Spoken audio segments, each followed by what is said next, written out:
Hello and welcome back to the Life of Nurse podcast, where we talk about all things watches from the last week, basically, because we're doing this on a weekly cadence. Today we got two things we wanted to talk about. One being the incredible release that has taken the world by storm, not just the watch world by storm, but that's the collaboration between Swatch and Blancpain. And the second thing we're going to talk about today has to do with a missing Patek Philippe watch that has now surfaced. Because we do this on a weekly cadence, of course, topics to discuss are based on sort of what happened within the last week. Sometimes we have a lot, sometimes we don't, but these two have topics are plenty to speak through, and I look forward to going through them with you. We will start with probably the big collaboration, which was the Swatch Blancpain Scuba 50 Fathoms, which is a collaboration that sort of builds off of previous collaborations between Swatch and some of the other Swatch Group companies, namely the Moon Swatch. So a few years back, Omega and Swatch collaborated and created their Moon Swatch, which was essentially a Swatch version of the very famous Omega Speedmaster. They released 11 variations of this specific piece and sort of have been releasing slowly these different versions of it. It was probably one of the biggest commercial successes I could possibly think of. People outside of the watch industry, people outside of watch collecting, took to this collaboration, really wanted to be a part of it, and there were incredible lines outside of Swatch stores. These watches were going for multiple times over what the retail value were for them, because it was so difficult to actually get them. Obviously, they are now available in Swatch stores, and it's quite easy, but you still see these watches trying to be sold for well over the retail price of one of these Moon Swatches. There was obviously a great interest in it. I think it's a very fun way to collect. If you are sort of starting out in the collecting sort of sphere, or if you're only now getting in, or you're very early on, or perhaps this is more within the price point of where you like to collect watches. I think it's a very fun way of doing it, where there's 11 different versions. You can really have a pretty fun time collecting all of these different Moon Swatches. Of course, at this price point, you are looking at a very different level of quality when it comes to these watches. That should go without being said. There were some quality concerns with the Moon Swatch, but at the end of the day, it was a great collaboration and a very enjoyable one for collectors to go through. This past week, we've seen, or I'd say past couple of weeks, we've seen Swatch sort of tease this collaboration with Blancpain, where they were going to release some sort of collaboration that builds off of the previous Moon Swatch that was released. Now, what was really interesting about it is when people thought about a collaboration between Swatch and Blancpain, there were some concerns, because you had to think of the type of company that Blancpain is. Blancpain and Omega are two completely very different companies, and there were some concerns from some watch collectors. There were also some people who were very enthusiastic about it, and so a lot of rumors were sort of spilling around. One of the main ones was the idea that Blancpain has always prided themselves on the idea that they have never made a non-mechanical watch in the history of their company, and they were concerned that this collaboration with Swatch might lead to that. But people then realized that there was a movement, the Swatch System 51, which was Swatch's first mechanical movement that they would use, or that they had produced, and might be part of this collaboration. Of course, that sort of appeased some of the people who spoke about this, but there were some concerns again about the idea that the Swatch System 51 at the end of the day is a one and done sort of movement. If you put this watch in the movement, and then once it's cased, if anything goes wrong with it, it's very difficult, or I think it's impossible to actually service it. And so if it broke, you would basically have to take the movement out and throw it away and replace it with a completely new one. So people had some concerns with that, because that was in real stark contrast with sort of how Blancpain goes about, or watchmaking sort of goes about the idea of servicing watches. So you were going to get a mechanical movement, but maybe it wasn't in the same spirit as Blancpain. But at the same time, this is Swatch. This is supposed to be a fun way of collecting, something that you can wear and enjoy, and maybe not take things too seriously when it comes to all of those additional considerations. So there were people who were teasing different versions of what they thought this watch was going to look, or these watches were going to look like. Their sort of advertisement had all the 5 different oceans, and so people knew that there were probably going to be 5 different watches. And so then the day came and it was released, and there was a really great article on Hodinkee. I will put a link in the description of the show notes of this video if you want to see it and see some of the pictures of the watch. But they released these watches, and it was 5 ocean themed Scuba 50s.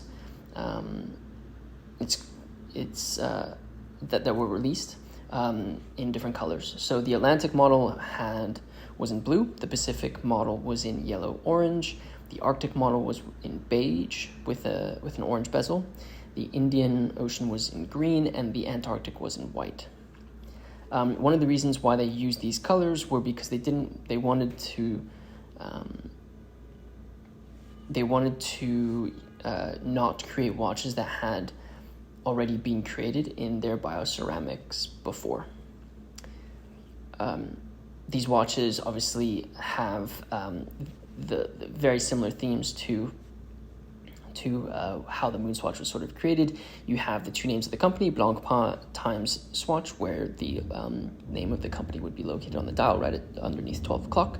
You then have Scuba 50 Fathoms and the depth rating written towards 6 o'clock. The depth rating being 91 meters or 300 feet, which is exactly 50 fathoms, hence the name of the 50 Fathoms. It's got applied hour markers with Arabic text for 12, 3, 6, and 9. And then you have these sort of arrow hands or arrow applied markers for the rest of the different hours.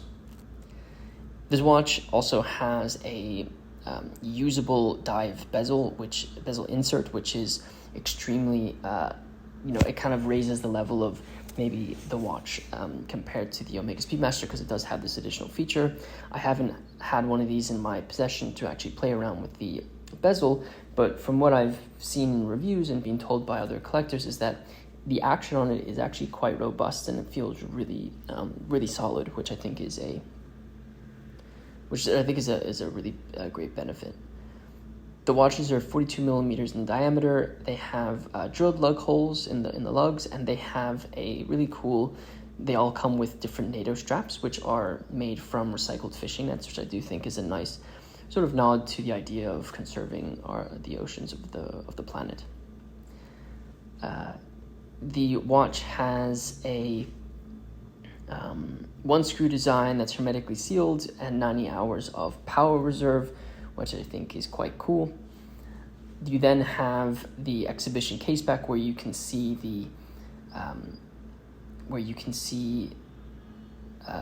the Swatch System 51 movement. On that Swatch System 51 movement, you have a printing of a nudibranch, which is a sea creature that's indigenous to specific oceans that those watches were created for. So pretty fun design that they've created on this. I think it's obviously a $400 watch. It was released on the 9th, and as you can imagine, the lines were insane for this watch, as were lines for the Omega and Swatch collaboration. Exactly the same thing happened with these watches. I think the watch that's probably going to be the most popular, at least with watch collectors, is likely to be the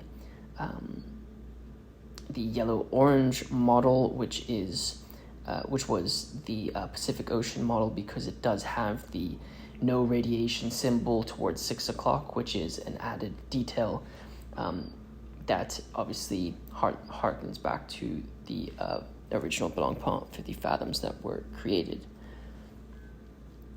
There's also, on the Arctic version, there is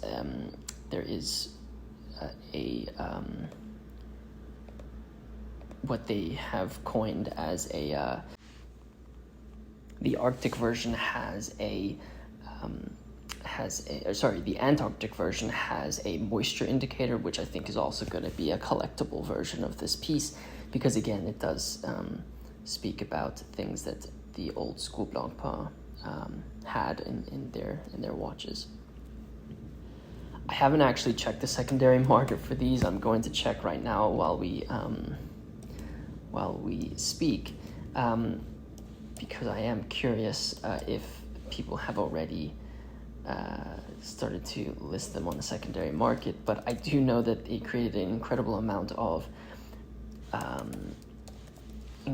stir for the brand of Swatch, and of course, it's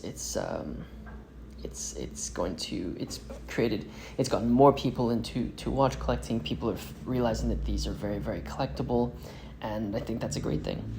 I'm actually looking at some of these pieces on eBay right now. I see one that's going to end. It's one of the Indian Ocean versions, so the green version of this piece, and it's at $750. So that's $350 over the $400 at retail that you would normally pay for these pieces.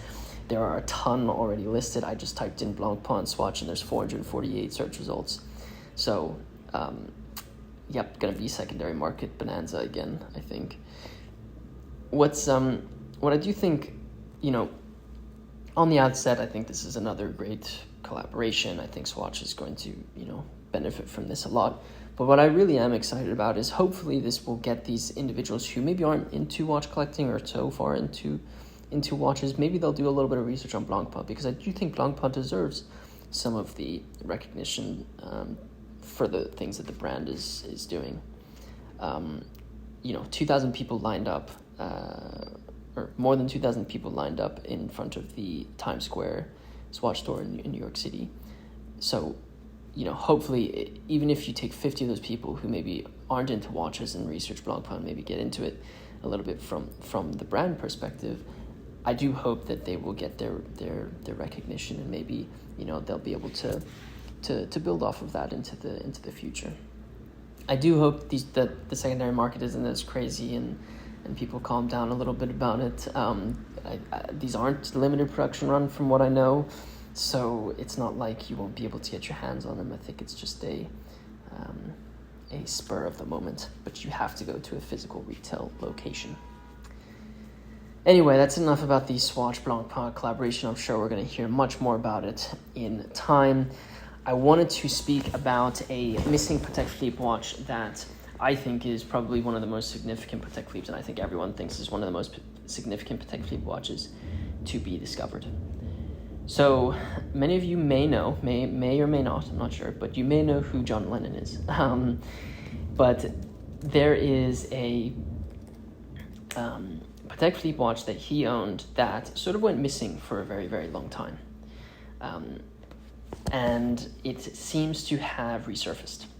If you don't know who John Lennon is, John Lennon was an English singer, songwriter, musician for the Beatles. And he had purchased a Patek Philippe watch, or I guess he was gifted a Patek Philippe watch. It was the reference 2499 perpetual calendar chronograph, which is believed by many to be one of the best watches ever produced.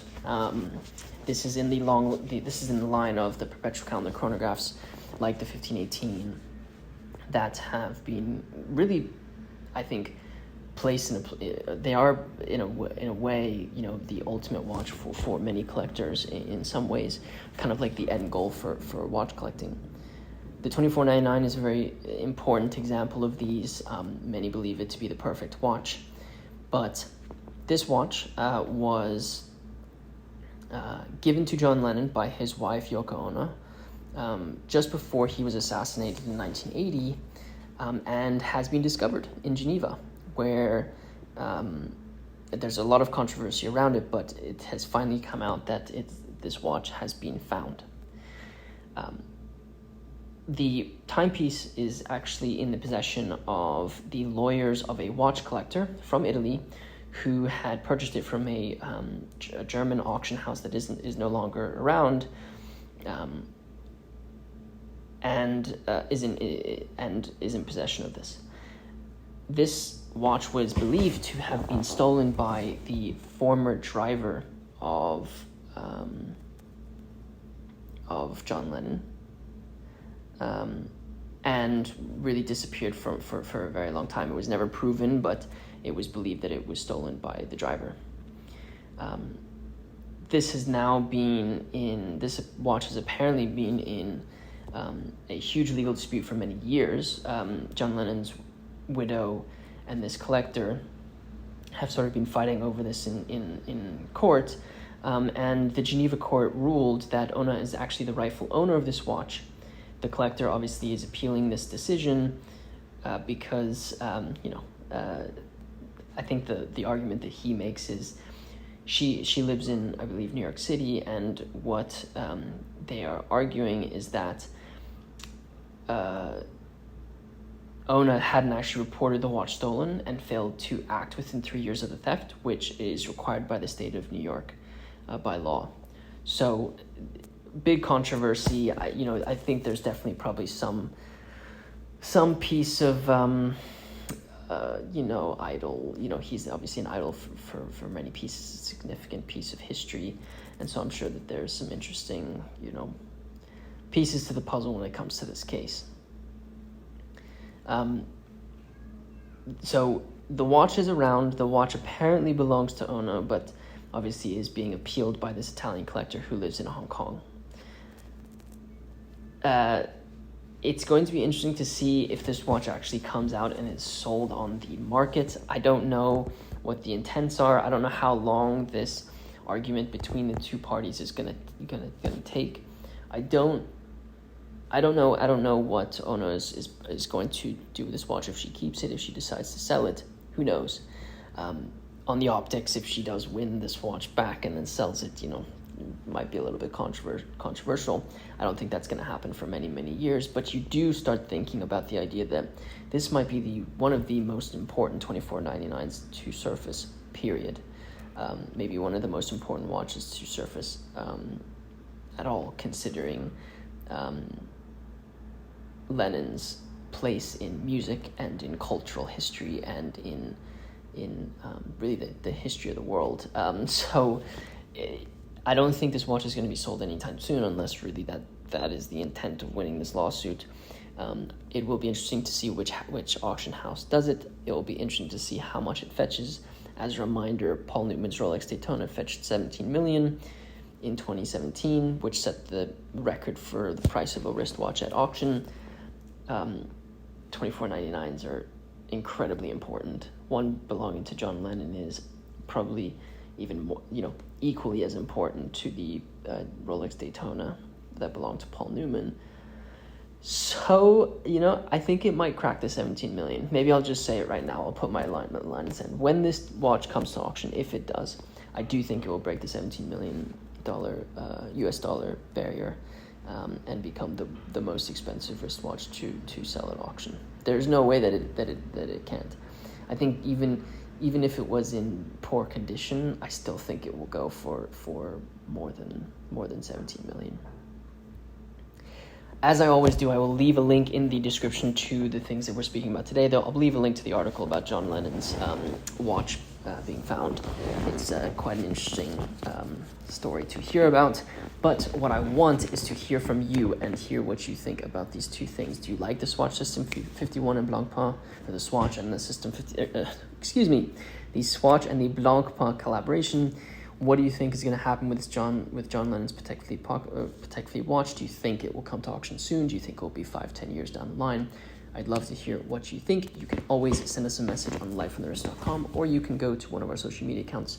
Check us out on Instagram. It's probably where be easiest to chat about these things. But send us a DM. Would love to hear your thoughts on these two topics. If you are new to Life on the Wrist, be sure to head to our website. You can check out our editorial section where we write stories about watches, but we cover a range of topics. So head over there if you're interested. You can check out our YouTube channel where we create videos as well related to our articles. So if you are in the need for some more watch content. If you wouldn't mind liking this podcast and sharing it with a friend who might be interested in watches, it really does help me out. If you are new, make sure you follow our podcast as well. With that said, guys, I will catch you next week in another episode, and until then,